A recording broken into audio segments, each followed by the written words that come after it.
less than 10 hours after informing the world that the 95-year-old Pope had passed away on December 31st. The Vatican Press Office made public his spiritual testament.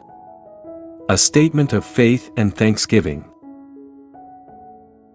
With the difference of the spiritual testament of St. John Paul II, Pope Benedict did not include instructions for his funeral or burial and made no mention of what should happen to his belongings. To all those whom I have offended in any way, I sincerely apologize. Wrote Benedict XVI. Written in German and dated August 29, 2006 in the second year of his nearly 8-year pontificate, Pope Benedict wrote with great affection of his parents, his sister and his brother, the beauty of Bavaria and his faith in God. If at this late hour of my life I look back on the decades that I have lived, I see in the first place how many reasons I have to be thankful, he wrote in the document when he was 79 years old.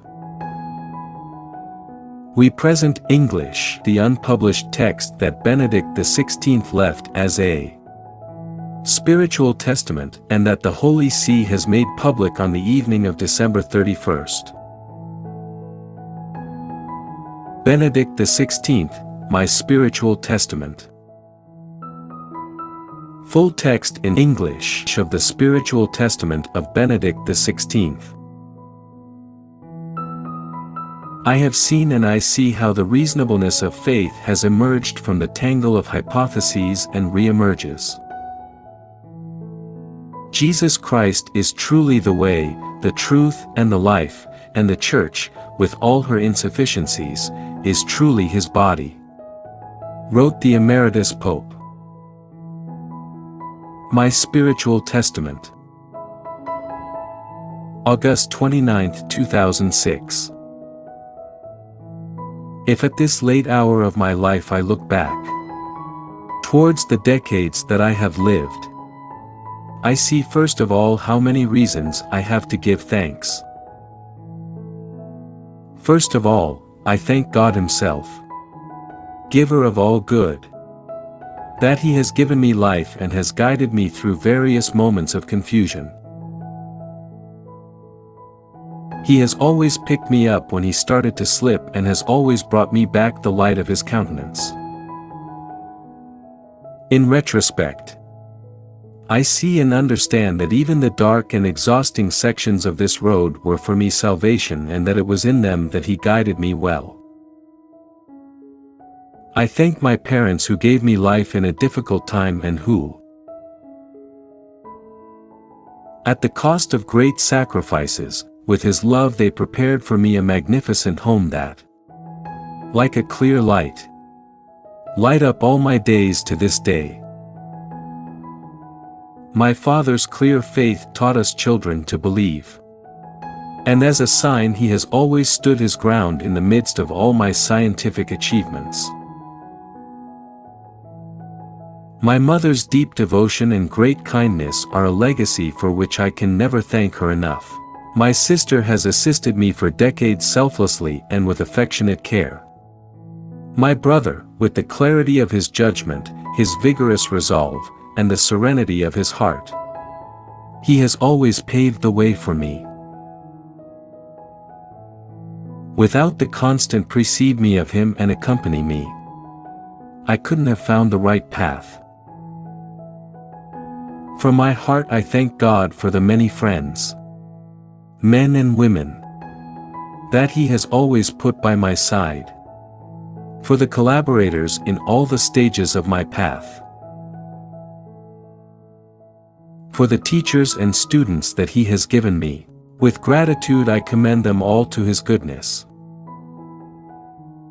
And I want to thank the Lord for my beautiful homeland in the Bavarian Prealps, in which I have always seen the splendor of the Creator Himself shine. I thank the people of my homeland, because in Him I have experienced again and again the beauty of faith. I pray that our land remains a land of faith, and I beg you, Dear compatriots, do not be separated from the faith. And finally, I thank God for all the beauty that I have been able to experience at all stages of my journey, but especially in Rome and in Italy, which has become my second homeland. To all those whom I have wronged in any way, I sincerely apologize. What I said before to my compatriots, I say it now to all those in the church who have been entrusted to my service. Stand firm in the faith. Don't be confused. It often seems as if science, the natural sciences, on the one hand, and historical research, especially the exegesis of Holy Scripture, on the other, he was capable of offering irrefutable results in disagreement with the Catholic faith. I have lived through the transformations of the natural sciences for a long time, and I have seen how, on the contrary, the apparent certainties against faith have vanished, proving not to be science, but philosophical interpretations that only seem to be the province of science. For 60 years I have accompanied the path of theology, especially of the biblical sciences, and with the succession of the different generations, I have seen theses that seemed immovable collapse and turn out to be mere hypotheses. The liberal generation, Harnack, Ullicher; the existentialist generation, Bultmann; the Marxist generation. I have seen and I see how the reasonableness of faith has arisen from the confusion of hypotheses and re-emerges. Jesus Christ is truly the way, truth and life. And the Church, with all its insufficiencies, it is truly her body. Finally, I humbly request, pray for me, so that the Lord, despite all my sins and shortcomings, receive me in the eternal abode. To all who have been entrusted to me, my prayers go with all my heart, day by day. Benedictus XVI.